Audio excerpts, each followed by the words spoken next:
Joining us now is Congressman Barney Frank, Democrat of Massachusetts. He is chair of the House Financial Services Committee. Mr. Chairman, thanks for making time to come on the show. It's nice to meet you in person. Thank you.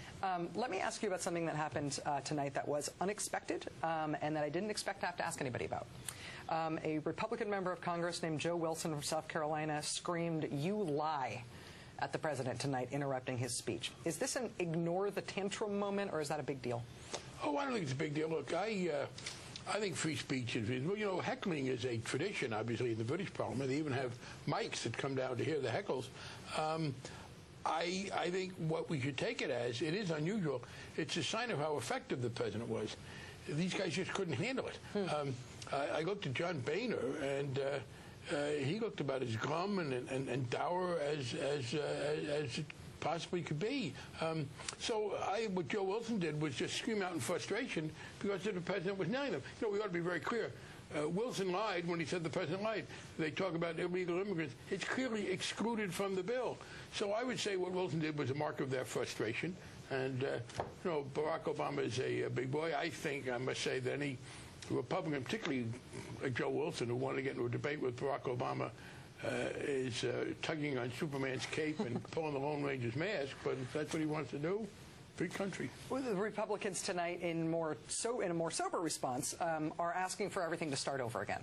They're saying, let's go back to square one. They say that's what Americans are demanding, that everything that's happened so far has been wrong-footed and we ought to restart. Well, what they really want to do is to go back to square one in terms of the election. I mean, you know, one of the things you ought to be very clear, people said this have to be bipartisan. Let's be very clear. This insistence on bipartisanship really goes against the notion of democracy. We had an election in 2008, and the Democrats won the presidency, significant majorities in the House and the Senate. We don't all agree on everything, but there were clear differences. There were clear differences, and one of the great things the president did today, and I didn't agree with everything he said, but he articulated the philosophy of a liberal governance in a very good way about what's the private sector, public sector interrelationship. The Republicans represent an extremely conservative faction. The notion that those of us who won the election with a solid majority should compromise 50-50 with those who lost. Well, then why have elections? Why not just have like a color war? Let's make it camp, and you know, it just didn't make any sense. And this notion of starting from scratch, in the first place, well, I've already had a first place. I got to get to the second place.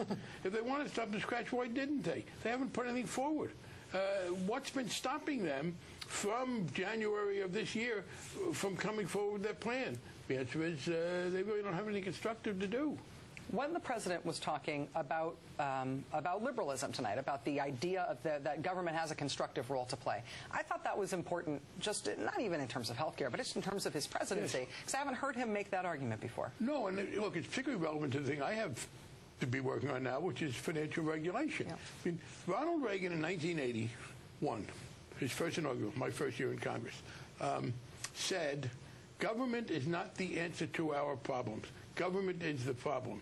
Of course, switched to the Bush administration when they were running up and down Wall Street saying, we're from the government, we're here to help you. But it was the absence of government not restraining the excesses of the financial sector that caused this great problem we're in. And yeah, the president hadn't done that. And it's interesting that he did that at the same time. This annoyed me a little bit. It was this, oh, you on the left and you on the right. It was kind of like, I'm above the battle. I think the president underestimated when he came to office exactly how right-wing the Republicans are. And I'm glad he asked them today to join. I have no great hopes for it because they are in the control of the most conservative. Knowing how right-wing the Republican Party has become, my only bad moment with Barack Obama during the campaign was when he said he was going to be post-partisan, and I got post-partisan depression because I knew that that meant dealing with these people.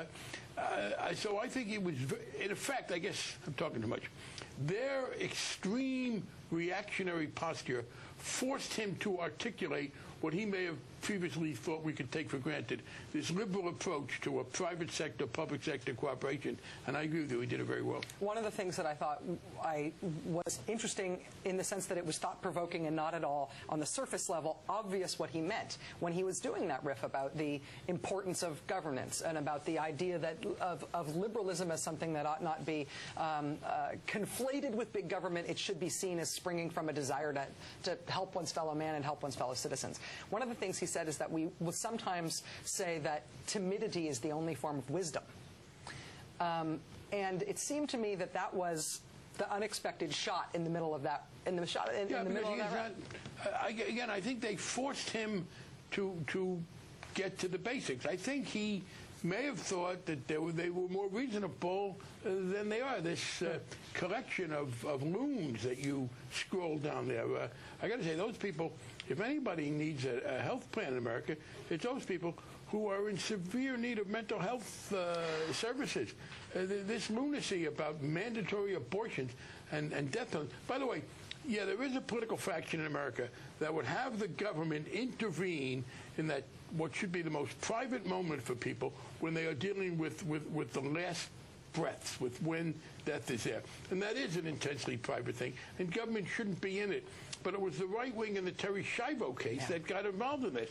So if you do believe that government should stay out of that terribly intimate decision, then the people of fear are those right-wingers who drove the Schiavo bill. But the one thing that is very rational in their decision-making about what to do about health care reform is that they are making a ton of money off of it, that they have energized their own base, that they have sort of brought the Christian right back to life, at least in their own estimation. They think that this is a big issue for them, not necessarily because they're going to win, but because it's going to stoke people up that are going to support them as the French. Coming back to life is, after all, a very fundamental part of Christian doctrine. Yeah, I think it's a nice blend for them of cynicism and stupidity. Some of them know better. Some of these people talk about death penalties. I think when I listen to some of what Newt Gingrich said, he's a smart man who's just being cynical. Some of them are just dumb and don't understand this. But I will say this is the one thing I take comfort for. When I'm in a debate with people, if they are making cogent points against what I think is very important, I get a little nervous. I noticed last week in the New York Times that the responsible conservatives have started to complain now that the arguments against the Obama plan and against our effort to do health care are being dominated by the crazies. Well, that's their fault. They were very happy to have the crazies getting out there doing Hitler stuff and et cetera. But I think the problem is they don't have good arguments. When people make ridiculous arguments against something, it's because that's all they got. Yeah. So they can't deny that it would be good to improve healthcare's efficiency or to extend it to people who can't have it or to protect people against arbitrary cancellations from the private companies. So they come up with death penalties or death panels and mandatory abortions. The very weakness of their argument is that it's testimony to the strength of ours. Congressman Barney Frank, Democrat of Massachusetts, Chairman of the Banking Committee. It's really nice to see you in person. It's nice to have you to Washington. Come back again. I will do. Thank you.